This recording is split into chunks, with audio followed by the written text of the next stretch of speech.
Hello, my name is Robin Mitchell, and today we've got two special guests on this podcast for Electropages. I'm joined by CS Wong and Ernest Fleming from Rohde and Schwarz.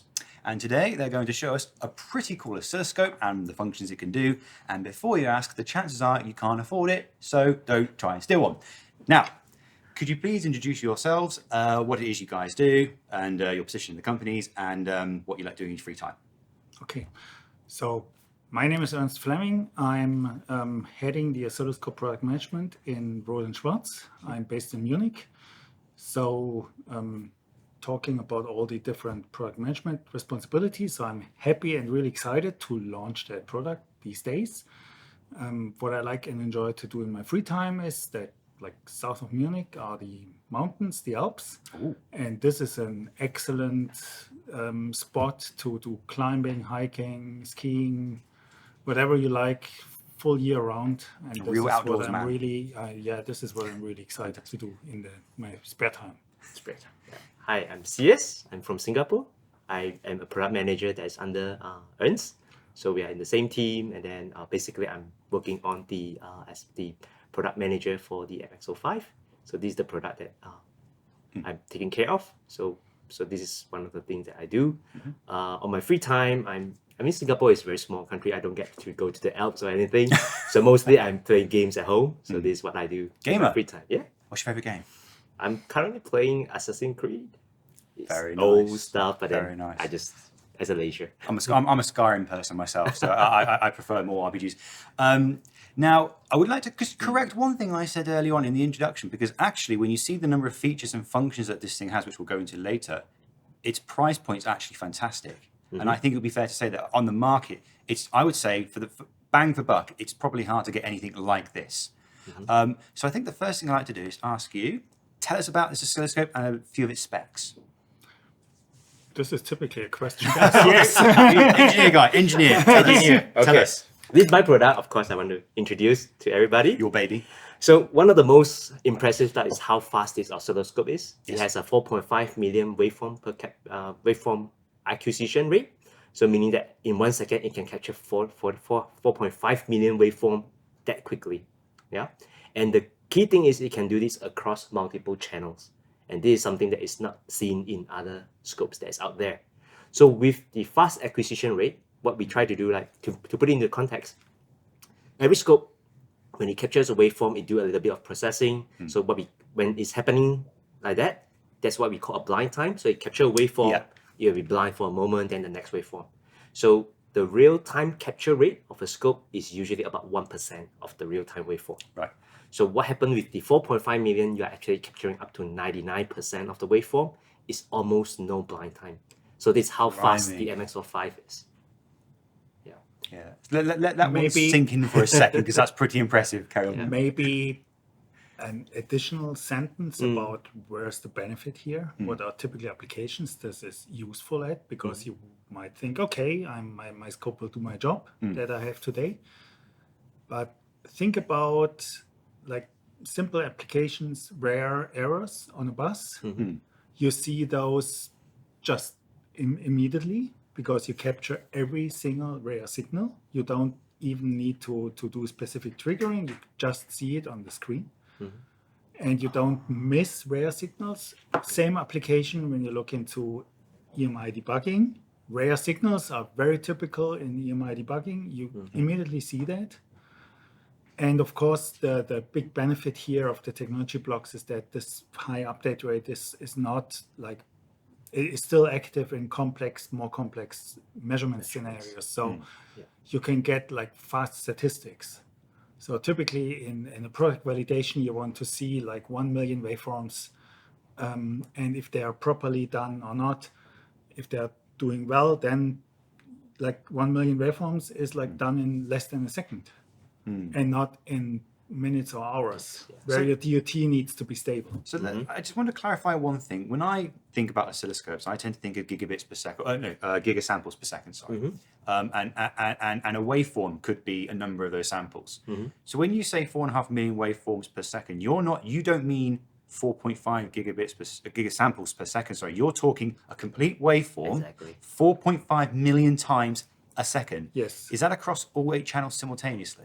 not all 8 channels, but at least you can get up to 4 channels Up in to that 4 speed. channels. So So 4 channels up to that speed. exactly. And so, and this is where you come down to where you say, if you probe, let's say, a bus, and you want to see the tiniest little clock skew, or something like, I don't know, a tiny little bit of a static shock that came in or something, you could see the entire waveform Yes. and zoom in at any point. So if it's doing that speed, you could do, in theory, if I'm right, would it be something like what kind of frequency of a bus could you look at over a second, if that kind of makes sense? Because if it's 4.5 million waveforms per second. Yes. Maybe you're diving into the question of like what's the rate. maximum memory? I think so. depth? Yeah, I think so. Yeah. So how Because much can you let's like basically how much can you see? capture Yeah. a second of bus Yeah. without any trade-off. That's actually no problem at all, because we have what we call a specific mode in the hardware that allows us to capture frame per frame, Right. and then like triggers on the frame, capture, trigger, capture, and you can capture up to 1 million frames, protocol frames, without any problem. Protocol frames. You're talking about like data buses, like I2C, that kind of thing. Right. Imagine like 1 million protocol frames stored in a box, and then you can analyze them. Blimey. So And that's more than a second typically. So let's say there is an error in that protocol. Are there tools in the scope itself to try and identify those errors? Yes. Yes. And So you can do triggering on the search as well on the history waveform to look into the decoded bars where there could be a problem. You can replay them. You can Then search. You can search randomly. Yeah. Oh, bloody hell. This is an that's- impressive that's scope, blimey. Putting everything into the memory, then of course Yeah. at least you can find it somewhere. Yeah. God, so you can get all that data, you can search through it, and I take it, it's like you say, you can do a search. A search function could be okay, sorry, my mind's just been blown. So you basically replay the whole waveform inside your scope, and you can find the trigger point which you want to look at, so you can go over again and again and again what you basically recorded. Because Yes. with a normal scope, yeah, you can save some portion of a waveform or even a protocol, but you don't really have the ability to go through it with a fine tooth comb. But what you're saying here is it's basically a database of what you captured. We can do database of what we capture. I mean, whatever is in the memory, you have the waveform entirely. So each of the waveform, of course, you can do a decoding of it. Of course. Then from the decoding, you can actually look at what is the packet that was having some problem. So this is at least what the scope is built in to do. So you can search through it to see where that errors might come from. So could you dive in a little bit into the memory structure itself and how it's actually able to do that? 4.5 million samples per waveforms per second. Yeah. So the scope is advertised to have a standard memory of 500 megapoints per channel. So every channel has 500 megapoints. But on the other hand, if you think about it, is actually we have more memory than that. So as Ernst mentioned about the special mode, the history mode that we call it, they can store up to 1 million of that waveform. So we can store 1 million of a 1 megapoints waveform into the oscilloscope. Right. So it actually has up to, closer to 1 billion kind of memory size in there. So this is the memory that we put into the scope. So it can do a lot more in terms of storing the waveform and looking through it again and again. And the waveform memory, maybe to add to that, the waveform memory is managed by our own developed special ASIC, MX05 EP, and that's actually the core of the technology that enables us to do like 4.5 million waveform update rate per second. Because like imagine on a PC platform, you would never be able to reach that. No way. You need to capture, analyze, trigger all in one spot, and you do that like with dual channel, because you like the time to reach 99% of capture. There is actually like 2 parts. One is capturing it during the period. The other one is analyzing, and then analyzing the previous waveform, then you shift it back to the display, and you go continuously like having like 2 waveforms in process in parallel. So the memory technology itself, because you mentioned about using an ASIC, and that makes a lot of sense, because if you've got a piece of kit like this and you've got the sheer amount of data being transferred and recorded, transferred and recalled is obscene. But the memory itself, do you use off-the-shelf memory solutions, and then you've got your own memory controller to sort that all out? We use off-the-shelf standard. Off-the-shelf. Yes. And so, is it DDR? What type of memory are we looking at here? DDR, I guess. DDR, definitely. And- I think we are still on DDR4. Yeah. It's the most available one. So for us, it's like you say, it's the memory controller that is the key handling yeah. there.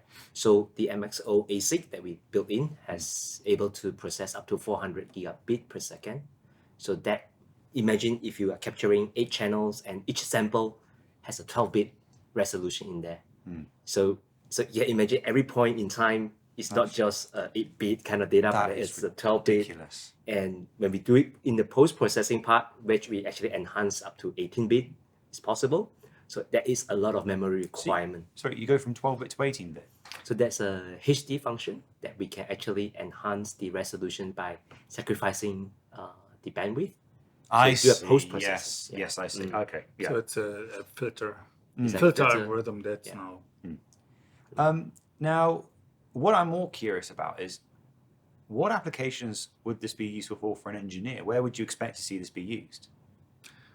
The scope itself is used specifically in the areas where you need 8 channels.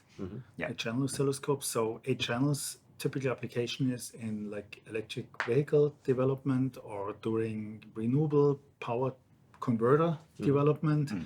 You always have like 3 phases. You look on both sides. You look at the current and voltage. Oh, that's- so you Oh, automatically. that's true. are- You've got two sets, 3 phases. Yes. You've still got 2 channels left. Yes. Yeah. Yes, And how here funny. you can do the control bus, for example. Control bus, the sensor bus, so those are required to Oh, detect. of course, yeah. So I can imagine. Yeah, I can think of a few buses got SD cards, for example. I think 4 or 5 aren't there, or something. So data in, data out, clock. In addition to the 8 Reflect. channels, we do have like a MSO, which is the digital bus. Oh, lovely. 16 channels. Oh, lovely, excellent. And you just plug those in are the wicked. probe. It's all built in. Fantastic. Now, I got one question, and it might be very, very technical. I'm looking at the BNC connectors for the probes, and you've got a few contact points for the base. What's the function of these? So these are catered for our active probes. So for Rohde and Schwarz, like for example, when you use current probe or high voltage differential probe, Oh, it gives you power and it data. gives you power. It also needs to get some information about the probe. So most of our probe will have actually an EEPROM inside that has some calibrated data. Yeah. So that actually feed into the scope. It will correct itself to based on this probe. So all these are actually managed by the probe interface over here. So it's power and data. Of course. So it's a very it's like I say, an active probe. So you can do all kinds of things with that probe outside of the scope before it even gets to the scope. That's interesting. So could you give us a rundown of some of the, I would say, the most impressive functions that it can give to an engineer? Like, I think all the questions are being directed to CS here. That's okay. There is a lot of function, but maybe I start with the user interface because I think that is something Oh, absolutely. that Please people do. like to know what this scope is doing. Yeah. So basically, I can start with what you see on here. So here you have a channel. It's a color trace. So it's actually based on, if you see the lower right hand corner. Yeah. Lower left hand corner. You see that there's a channel 1. So you have all the channel information in there. So basically, this is the channel that we are looking at. It's not touchscreen, is it, by any chance? This Yeah, is of course. touchscreen. Oh my goodness. So for example, Just to let the audience know, this thing's bigger than my laptop. And in terms of screen size, it's humongous. yes. So if you want to go turn on channel 2, you just need to select Oh, look at channel that. 2 turn 15 on, 3, 15 4. inch. 15-inch screen. Absolutely beautiful, that. So at this point of time, you can see all the waveform is overlaid onto this particular Yes. screen. It may be irritating, but you can actually configure to Oh, say, I look want at to put it that. on this side, I want to put it on the bottom. So anyhow that you want to place your waveform, you can do that. And on the other hand, if you say that I like to see this waveform a bit more, you can actually drag or move it up and down. So all these are very fluid for you to control the oscilloscope. So this is what we call a smart grid that we already introduced since our RTO series, but we actually continue to put it into more and more of our mid-range scope so that the user have more screen to place their waveform into the very nice view. Yeah. So here I have already introduced that. And the top left-hand corner, you can see here is what we call the toolbar button. So these are like little functions that we can interact with. So these are the most used tools. So for example, like have the zoom function over here. You select that and then you just draw a box on the screen that this is the portion I want to look at. You just zoom into it straight Look at away. that. Or if you, Is it running in real time? it's running in real time, of course. Bloody hell, I thought it was a still. Look at that. Yeah, you can see there's update Yeah, of this yeah. waveform at the back. So these are all running in real time, and of course the toolbar, of course, is just allow you to interact with the scope in a very quick yeah. manner. For example, now I want to delete away the waveform, so the delete key is over here. I can actually say that I want to delete away this particular zoom, so all these are possible to interact with quite easily.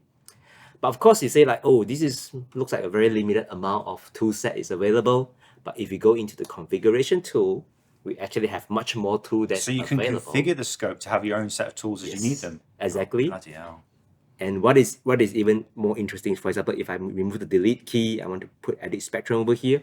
And what I really like about the configurability is that you can actually select where you want to place that button to be in, so that it just accustomed to how you want to use the scope easily. Absolutely fantastic. So all these are built in, and we also have a little guide to tell you like what this button is about. It's got a video. So easy to learn. It's got a bloody video. Yeah. Oh, how brilliant. So this is what we want to do, like to get the user Yeah. quickly adapt to like how to use the scope easily. So all these Absolutely. functions So are you built can in. sit there and if you're because I imagine the more complicated equipment gets, the more technical documents you need to try and show everything. But you haven't got time to try and learn a 400-page manual. So if you're using it, go, how do I use the trigger? Click the trigger help, and it shows a little video. Correct. That's brilliant. Yeah. So I've got a question just before we wrap up about the scope. You talk about a digital trigger for each channel. Could you dive into a bit more about what that is? Yeah, I can actually show you about it. So we have also built in a demo that can articulate this function. So I go to the key benefits and I go to this digital trigger function over here. So here actually we have the internal generator that is on the side of the scope. Yes. So the MX05 comes with 2-channel up generator, and this is also not available in the market because everybody is only mainly having 1 channel, maybe only 50 meg. We offer 2-channel 100 megahertz of arbitrary generator. Okay, so we can route that signal into our channels. So I just go start here. So you can see here, you can see like a few pulses inside the scope, right? So here, of course, if I go to next, still some guideline to help the sales go through the demo. But here, maybe I can just turn it off. So here you can see there's a lot of pulses that we can see, and there's actually a very small pulse at the front and the other small pulse. So most scope having analog trigger approach, they will have a kind of trigger sensitivity requirement. Like a voltage level or Voltage something. level. So the signal has to be about a certain size before the trigger event can happen. Yeah. Yeah. So here, if I can move my trigger level to somewhere lower, you can see that here I can also still trigger on that particular waveform. So that is how big that signal is. I can even zoom in just to give it a bit more vertical feeling about how big this signal is. It's only about less than 1 division here, but here that is what the pulse looks like. Yeah. So you can actually have that kind of triggering happening. Even the smallest pulse is over there, somehow overlap with the slightly bigger pulse. So this is how sensitive the MX05 Really is trigger sensitive. is. Yeah. Fantastic. So just before we wrap up this interview, I've got one last question. For the engineers out there watching this video, and if they want to get their hands on this equipment and they want to talk some more about you guys, what would you recommend they do? The best is if they search on their nearest either distribution partner or Rohde and Schwarz subsidiary, contact them and ask for a demo. Fantastic. Both could do that. Yeah, so that's the easiest way. We are available worldwide. So most of the places they can just call and get a demo. And what advice would you give to engineers from a technical point of view? From a technical point of view, but maybe I can tell a short story, hopefully. Yeah. In my past life, I'm a test engineer and with a very slow scope at the back of the time, like 10, 20 years ago. So basically, if you want to look for random and rare errors, you actually set all kinds of trigger mechanisms just to detect it. And not only that, you also have to wait a long amount of time. So what we did in the past, we set up the trigger, we wait for 2 to 3 days just to see if there's an event that happens. And imagine these days with this scope, you can actually detect that error in a much shorter time. So I will say that this is something that can actually help engineers to find all these anomalies very, very quickly. So it's worthwhile to take a look and see if that helps in their line of work. Absolutely fantastic. And what's the price of the machine? The price of the machine starts actually at 17,000 euro. for the 4-channel and just below 20,000 euro for the 8-channel So oscilloscope. just keep in mind that's a lot of bang for buck. So considering the features you get. There's one more thing to add. Yep. And that's actually pretty good for a podcast. Typically, oscilloscopes are noisy instruments. This is a good point. Yes. If you listen to the background noise, this is actually probably you hear nothing or very, very little things. I hear the fan behind me. Yes. That's the fan behind us. That's not the fan from this. That's from behind us, that is. So that's absolutely incredible. So there was lots of effort put into that to keep your day-to-day work, like where you sit in front of it, to keep it as silent as possible so that you can concentrate on the work you have to do instead of listen to the fan. That's absolutely fantastic. Well, thank you ever so much for taking the pleasure to see us today. Thank It you. was great to see you guys. Yeah. Thank you. Thank you, Rohde. Thank you.